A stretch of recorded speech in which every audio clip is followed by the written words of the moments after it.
त्या गुटख्यापेक्षाही तमाखापेक्षाही तुम्हाला राग आहे, त्याने तुमचं शरीर निस्तवंत होतो.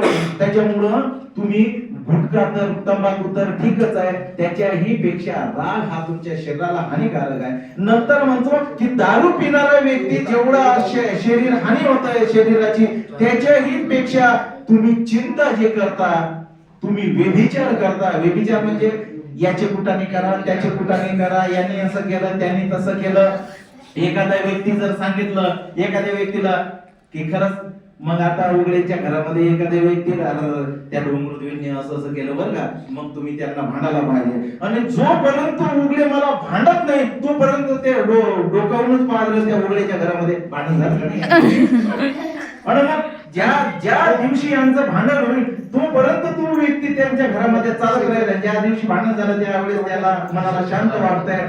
त्याच्या पद्धतीने तथागत म्हणतात, जो दारू पितो जेवढी हानी होते त्याच्या शरीराची, त्याच्याही पेक्षा जो कुटाने करतो ना, ज्याच्या मनामध्ये हिंसक आहे, ज्यांच्या मनामध्ये तृष्णा अशी म्हणतो आपण त्याला, ते तृष्णाहीन व्यक्ती एवढा आजारी पडत राहतो, त्याच्या घरी कधीच संपत्ती राहत नाही. त्यांच्या घराचं संपत्तीच का, पण त्याच्या घरामध्ये सुख शांती सुद्धा राहत नाही. त्याच्याही पेक्षा जो व्यक्ती भांडण करत राहतो, राग द्वेष व्यभिचार मनामध्ये ठेवतो, नालायक असतो, तो पत्ते खेळणाऱ्या व्यक्तीने जेवढं संसार उद्ध्वस्त होतो त्याच्यापेक्षा त्याचा उद्ध्वस्त होतो. अशाच पद्धतीने 2 मिनिटं थांबा.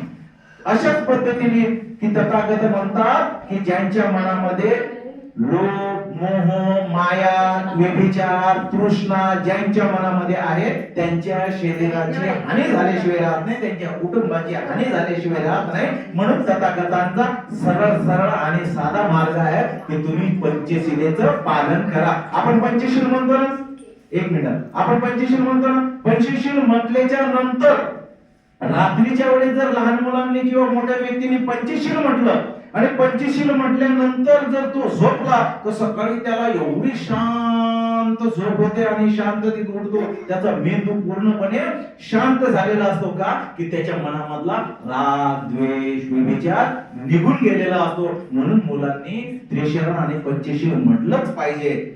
सगळ्यात महत्वाचं सांगतो की थोडं काय ना, मग आमचे प्रिया असेल किंवा मग गणू असेल, यांच्याकडे जर बघितलं ना, हे कदाचित राग द्वेष निर्माण करतात, परंतु यांचा राग द्वेष एवढा कमी झालेला आहे त्या पंचशिलेच्या तत्वाने.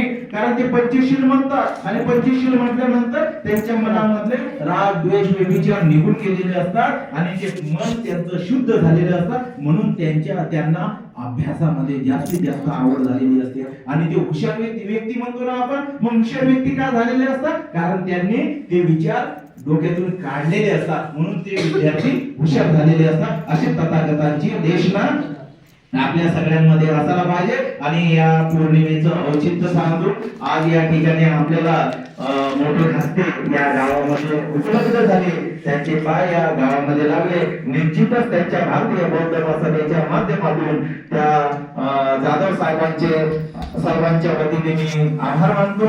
आणि हा